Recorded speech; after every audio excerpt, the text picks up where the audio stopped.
Hey, yo, this is our Minikon, and I'm trying to, you know the vibes. I'm on the youngest in the Yacht Club, and we outside, and we just did a great podcast. Let's go. Want the money and fame. We go to the city, and we don't be tucking our chain. Woke up in paradise, and we live in the drain. Youngest in the Yacht Club, I am Vince Serrano. Oh, man, we got a special guest today. He's an influencer, boxer, creator. Boom, Minikon. What's up, bro? I'm trying to, you know the vibes. We outside. I'm here. I'm chilling. Bro. I don't know. Wait, do I look there? Do I look here? Yeah. I don't know. Okay, we're having a conversation. Everywhere. My bad. Okay. Dog, you are, you were one of the guys, man. I met you in Houston, but we always start off youngest in the Yacht Club with the same question. Mm-hmm. Who is Minikon? Who is Minikon? I'm just a dude, man. I'm just a guy. I don't know. Like, I'm just a guy that, like, I want to make money off of doing everything that I have fun doing.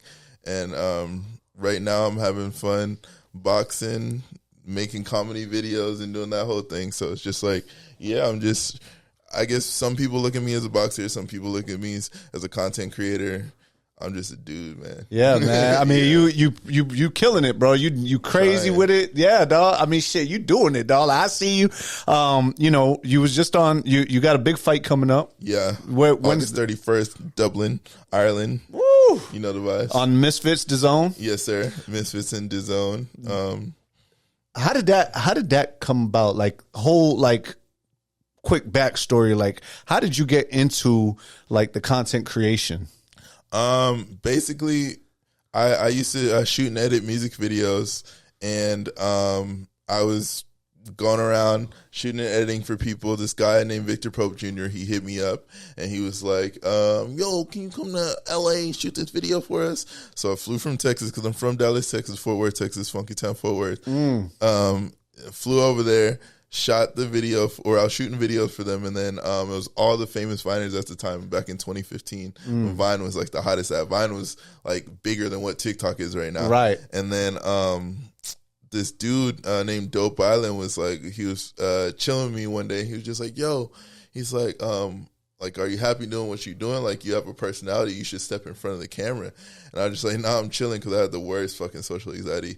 Or not social anxiety, basically in front of the camera anxiety. Right. And then he was just like, yeah, get in front of the camera. I was like, nah, I'm Gucci.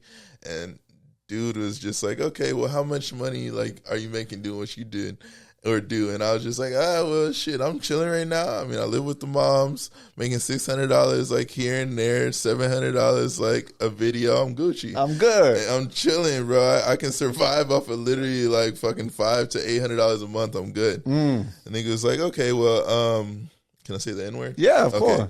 Nigga was like, okay, well, yeah, you just filmed a video of me breaking a Kit Kat and jumping in the pool. I made $5,000 just now. And I was like, that's crazy. I'm doing the wrong things. Shoot.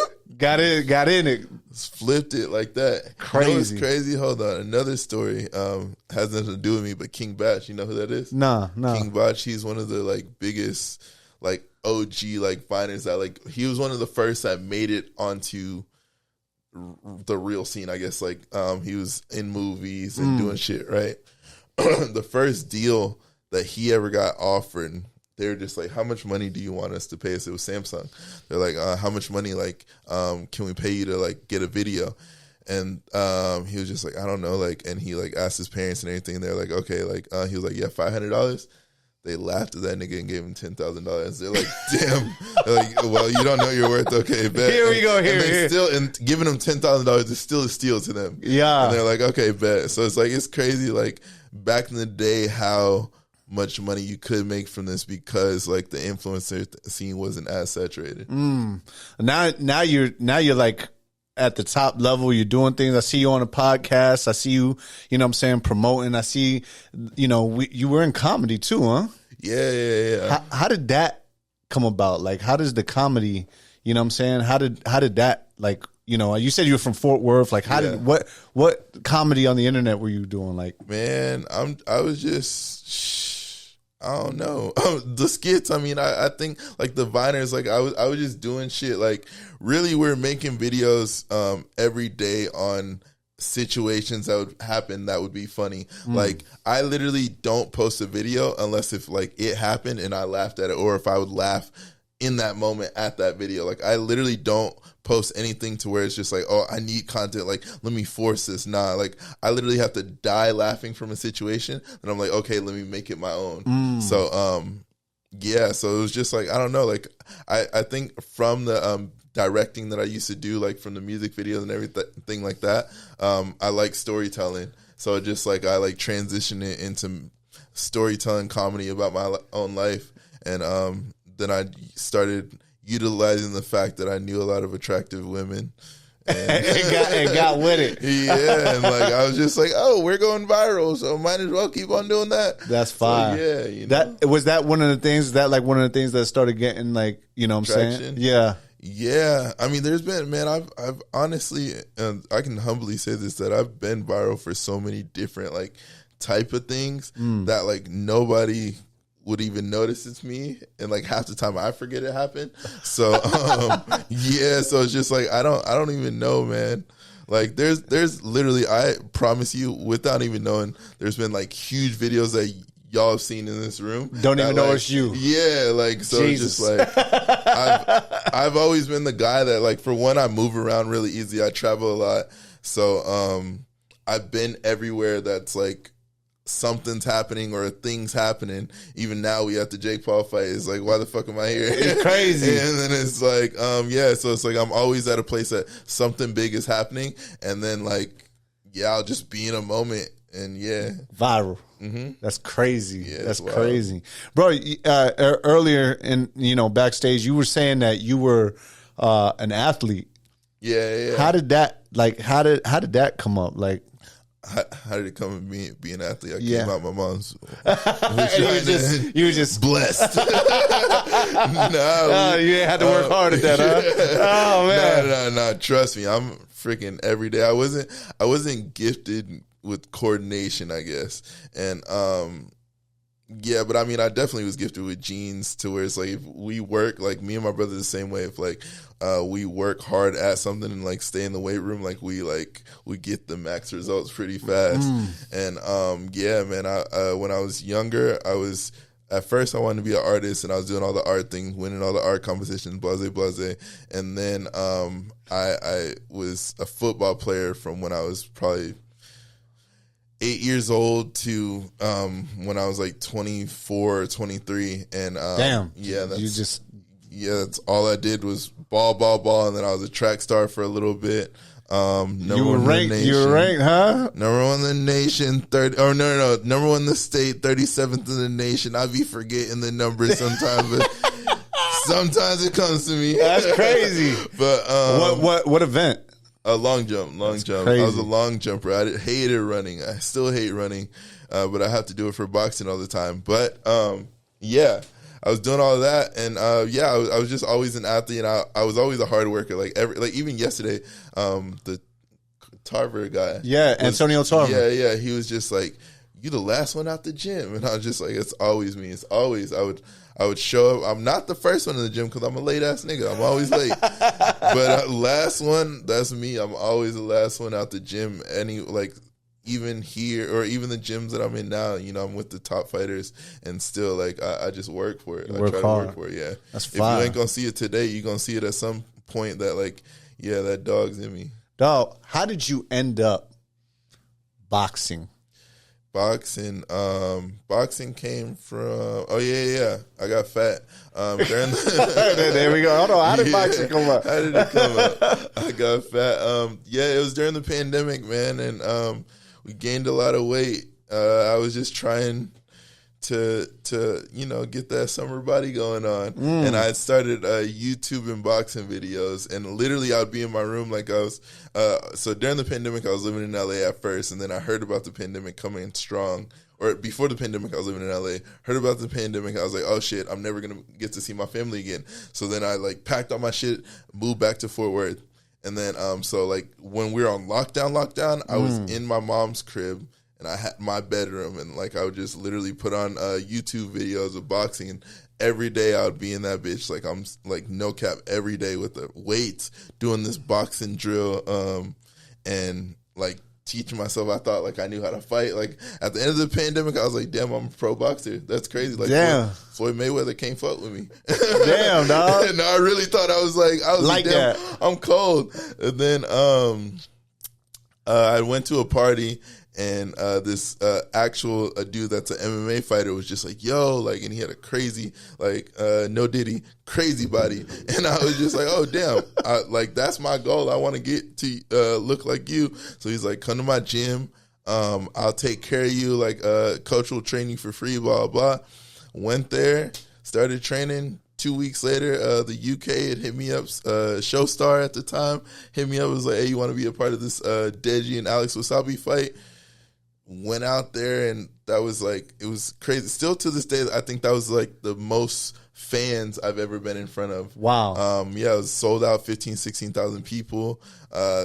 Fans was like throwing, like it was US versus the UK. Crazy. So US, all the US people were the hated ones out there. Their fans were pulling us, pulling our hair, throwing shit at us, eggs. Like it was actually insane. Wow. And it was like a fight week. So every single day we were getting tormented for a week straight. Damn. And then as soon as the fight was over, everybody like, all right, bro, man, love you, big fan, blah, blah. So everybody was cool, you know? Afterward. Yeah, but yeah, man, it was a movie. And then I didn't get the technical win, even though I did win, but you know, that was their guy. But I still like got everybody's respect because everybody really like, they put me in there to get murdered. Wow. Like, yeah, I was going up against this like big ass juice head. That's crazy. Yeah, and they put me in there to get murdered. They said that you said that they were like you were nonchalant the whole time. Oh yeah. They was because all the announcers was just like, Minikon, like this guy, like he's really gonna figure it out soon, because I was just in the ring, like, bro, like I know how to put on the act in front of the camera. I know how to like bring out that other personality, the goofy guy, blah blah, do all the voices and shit. But me, I really just be chilling, like in no matter the situation. Yeah, motherfucker could bust in here with a gun right now. Yeah, I'm gonna fucking try to like divert the situation. But 5 minutes later, like we out in the lobby, and I'm just back to normal. Like I just be chilling. Right. But yeah. So they were saying like, oh yeah, he's too chill. So he's trying to put on a show. He's trying to be cocky and all this shit. And I'm just like, all right, whatever. And then like after the match, they saw, okay, that's Minikon, and then fights go on, and still announcers will still say it for my fight if this is their first time announcing me. They're like, this guy, like, we don't understand if he's just like cocky, not phased, blah blah. And it's just like, bro, and somebody else will be like, nope, that's just Minikon's personality. That's crazy, bro. You are super humble, man. I met you in Houston at the Misfits 15 fight, man, and it was on the rooftop, and I was like, yo, you were super approachable. Even now, man, we just got here on some random shit. Yeah. Like, saw you at the Jake Paul thing, like, yo, let's get you on the party. Like, yo, let's do it. Yeah, bro. Like, fucking nigga. I appreciate that, Life's bro. too fucking short, man. Amen to that, man. Yeah. Bro, what? So talk to me about your next fight, like August 31st. Yeah. What's that? What's it like? Who you going up against? What's the moves, man? August 31st, we're in Dublin, Ireland. I was gonna try my best Irish accent. I can't even think of fucking my Conor McGregor right now. Yeah. What the fuck? But yeah, so August 31st, Dublin, Ireland, KSI 2v1, him versus Anthony Taylor and Slim, and me versus DTG. So Minikon versus DTG, my first cruiserweight match, my first time fighting at 190, my first time fighting an opponent that's the same weight as me. I'm about to wreck this motherfucker. Let's go, man. Yeah, What you like? How much time have you been putting in, like in the gym? And honestly, I was a replacement fight, so I literally just got in camp last week, quote unquote, just got in camp. Technically, I'm still traveling, so like I will really just get in camp next week. But yeah, I literally just came back from. I've been traveling in Europe for the last month.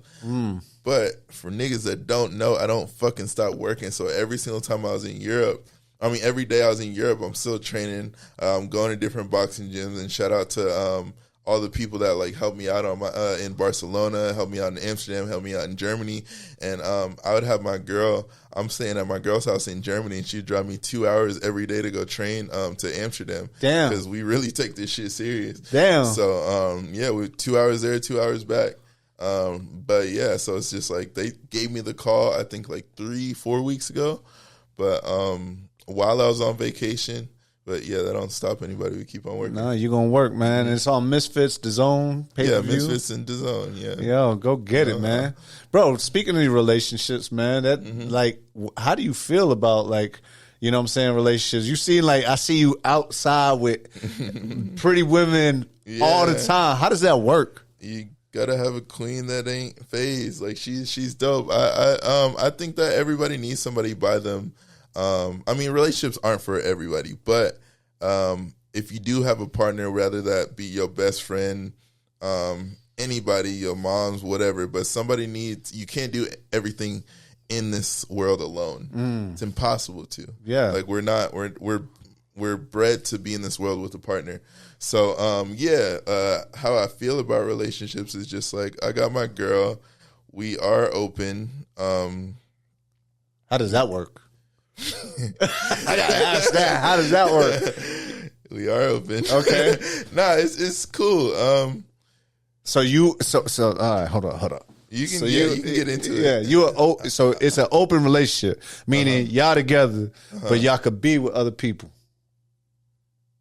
Not necessarily. Okay, so explain this to me because I'm not going to get in too much detail. Right. But like I said, you can ask whatever, but how I answer is whatever. Right, for sure. It's it's everybody's free will. So it's basically like y'all dating. No. Man, I'm confused. No, we in a committed relationship. Okay. This is a girl that we're working to the next step. Like I can put a baby in her. Like, it's like this is my girl. So y'all serious? Yeah, but okay. If something happens, that if somebody falls on my lap, somebody else falls on my lap for that night, and I don't keep in contact with them, like that's just that happened. Like okay. Or girls can flirt with me, blah blah. She can be out, and guys can approach her and take her on dates or try to get her number, blah, blah. And it's like, I'm not going to trip about it. I'm not going to get mad. Are you okay if she falls in somebody else's lap? See, listen. I got to ask, dog. It's journalism, dog. Okay. I get it. How you answer is whatever, right? I'm just saying. If people want to die, they can try that. I get it. I understand. Yeah, I understand. But the thing is, it's just like it's on the tip of like we have different things that are important to us, So it's like what's important to her is the emotional connection, and like that's important to me too. And then she knows like with me is like the physical part about shit. Like I really don't give a fuck about the girls. Like I don't even know their names half the time, It's like I give two shits about you, Yeah. So that's just what there it is. for the night kind of some shit, right? We live across the world from each other. Like she lives in Germany, I live in America, so we only see each other here and there, and yeah. It's all love, bro. And I appreciate you even getting into the personal relationship because I feel like it's important because a lot of people, bro, especially like you all over the place, man. Like I said, I see you. Like literally, people are like, "Hey, man, can I get your band to get into the VIP type shit?" No cap. Like so to see like that you can, because bro, I be seeing a lot of influencers. I see a lot of celebrities, bro. They have to be by themselves. Yeah. There's no other way, and so to see, like you said, like the values, hey, look, I believe that, I feel the same way, man. When you find that person, you know what I'm saying, you just know. So I fucks with that. Yeah, having a freaking teammate is amazing, yo. Like it's amazing. Like, I mean, I come from a team playing sport. Like I told you, I played football all my life, so it's just like you can't get a touchdown without the quarterback. Legit. The quarterback can't get a touchdown without the receiver or the running back. Legit. So, yeah, man, it's yeah, I love the team. I love the game too, though. The jersey's still there. You still got the jersey on. Yeah. Hey, it is. You ever think you hang it up? The game? Yeah. Yeah, of course. One day. Yeah. You retire. Yeah, but I mean, everything that I do goes through her. I literally tell my girl everything. Fine. Like every morning get on the phone. I'm talking to her. I'm talking to like it's my best friend. And it's like, oh yeah, this happened, that happened, blah blah blah. Like I tell her everything, every single detail. That's and important, it's just like, bro. Yeah, because I feel like in a situation to where it's just like, say like I'm dating a girl and I do like end up cheating, or I do like look at other girls, and then it's just like, okay, I feel that guilt, or I feel like I'm hiding some shit. Like I feel like we won't be as close, and we won't be like that friendship. Like I want to date my best friend, right? At the end of the day, so it's just like that's how I feel like me and her, like we're best friends. We actually do. We live in Germany, or I live in America. She lives in Germany, but we see each other like every 2 weeks. That's awesome. Yeah, bro. which is crazy. I don't even know how it works. Like yeah, that, y'all just make it work. Yeah, we haven't been longer than 2 weeks without seeing each other, and she's about to come see me in 2-3 days. So y'all do have that connection where it's just not like it's not just on the phone type shit. It's like, hey, look, I gotta go see you. You gotta go see me. Yeah, when she's here, she might like some girls where it's like. Yeah, if it's a girl, you can do whatever the fuck you want. I don't give a fuck. Right. Guys are, yeah. There's something else. Yeah. I mean, if they can fight me, beat me up, try it. Take it. Do it. Do whatever you got to do, buddy. I hope that never happens, but if it do, hey, this man is tried, tested, and proven. Try me. Please try me. We'll get to that, but you'll see the other side of Minikon. Yeah, no, for sure. God bless. God bless that guy. Yeah. Bro, I got a question. If you could give your younger self a piece of advice, what would you tell your younger self? Really, don't hold on and overthink to too much, because life is too short. I think that there was so many moments that I would just like one little thing would happen. Rather like even like just like this is a little example, but like say like a bad grade or something, or like a miss layup in a game, and I would just like I would beat myself up hard about that shit, and then like even in practice or the next day in school, I'll hold my head down and blah blah. Like, but that's just a small example, but like that goes into everything. Yeah, to where it's just like I would always like dwell on like one little thing that happened, to where it's just like once you just let shit go, man, it's like it's not that important. Like even if it's important to other people, your life is your TV show. This is your tunnel vision. Like this is what you have to like worry about. This is what you have to wake up with, right? So it's just like channel your life, stay on your channel, and make sure that shit's good. Everything that happens in the past, just let that shit go, nigga. That's in the past. Like no cap, and it's like you got to keep on going. And like even like with me and the Misfits shit, like I've had some losses to where it's just like niggas are just like, you don't care about this sport, to where it's just like you just move on and blah blah. And I'm just like, bro, nigga, what the fuck? Like, yeah, damn, I lost on Misfits. Fuck, but I accomplished all this shit in life. Like, damn, man, let me dwell on that motherfucker. Like, fuck no, man, I've done so much great shit in this world that it's like, it's crazy. And I still can't even believe some of the shit that I've done, that you want me to fucking just be like, fuck, man.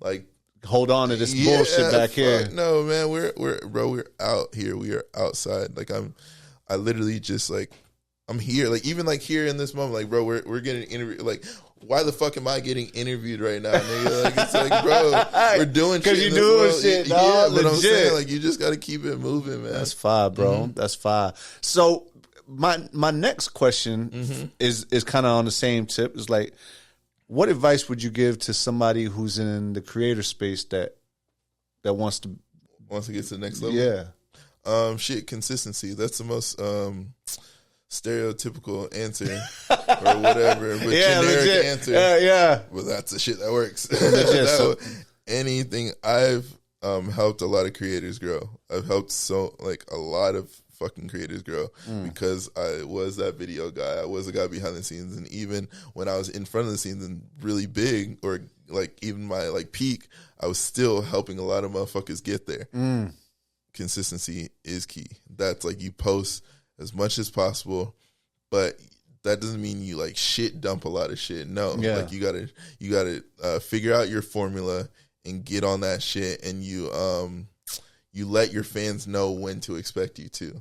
because once the fans feel like they can, really once the fans feel like they know your life and they know you and they know what to expect and they know when it's coming, it's like a TV show to them. Yeah, that's exactly right. There's like, when's the next episode dropping? Exactly. You know what I'm saying? They're tuning in every single time at that time. Yep. That's fire, bro. Yeah, so it's literally, and I wish I could take my own advice sometimes, but yeah. Sometimes it's hard, right? Yeah, but definitely, and we're in a streaming era right now, so hop on streaming.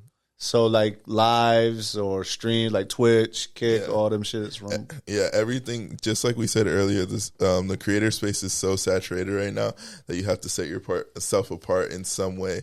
And the way to set yourself apart right now is your own personality, which is streaming. So you have to make your fans, and I don't give a fuck if it's 2 people watching every day or 200 people or 2 million. You have to make motherfuckers feel like they actually know you. They know what you're fucking, like, they know how you piss. They know how you kiss your girl. They know, like, everybody's nosy. Like, so it's just like, even if you're putting on a character on your stream every day, or just like, this is what I'm going to show them, this is how it's going to be, you still have to, I'm not going to say brainwash them into being like, okay, I know exactly, like, what this motherfucker is doing. I'm a part of them, so when I see them in person, I really feel like I know them. Like, so it's just like, because your community is your family, and you have to let them feel like they are a part of everything you're doing. That's fine. And that's why streaming's so big right now. And that's the advice that I wish I can take myself, because I fucking hate streaming. I'm like, nigga, y'all ain't gonna know what the fuck I'm doing. 24/7. Yeah. I hear you though. I got on live all the time, man. And one time I had like 4,000 people, 16,000 people at a wedding for my boy's wedding one time. That shit was crazy. Yeah. And it was dope. It's just I felt like I had to do it all the time, man. And like, you know, sometimes that shit weighs on you, dog, you know, and that's the burden of being an influencer. That's the burden of doing this shit, man. But you get to the point to where you get so successful that you don't have to perform as much. Right. So Kai or Aiden Ross got to that point to where Kai still overperforms, which is great. He still has that fire, but there's going to get to a point that Kai is going to get burned out and he's not going to overperform anymore, but he's still going to have a consistent base of people because he already built that base. Aiden Ross already burnt out and he takes that time to, but people are like, we need Aiden back. Like, when's Aiden going to come back the next? Because he already did the groundwork to build that up. So there's always a point too where it's like, once you are consistent and do that shit and you have that TV show that airs constantly, then there's a point to where like it can go away and then you can bring it back whenever. Come back. That's fine, bro. Bro, I appreciate you, man. This is actually our second interview. No cap. They ain't gonna know what that means, but I appreciate you being on the show. Bro, what is the main message from Minikon?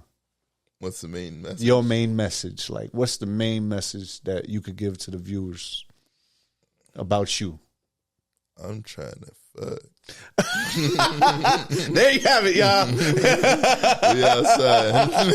Bro, I appreciate you for being on the show, bro. Can you tell the people where they can find you, bro? You can find me at Minikon, IMINIKON. Just put an I in front of my name on every platform. Some platforms, my personal page is Malcolm Minikon, and you figure out how to spell that. That's it, bro. Yo, watch out for his fight, man. Misfits the Zone, August 31st. Yes. August 31st in Dublin, Ireland. I've never been there, so that's going to be crazy. And, root for me. It's the first cruiserweight. And how I see it going is going to be me and Le'Veon Bell in the finals. So 3 fights this year. Mini's return, Cruiserweight Mini. Let's go, man. Appreciate it. Hey. Cruiserweight Mini. Hey, that sounds like a familiar too. That shit go viral. You know. Yo, bro, thanks again for being on the show. Hey, thank you for having me. Thank you, bro. Yes, sir. We outside.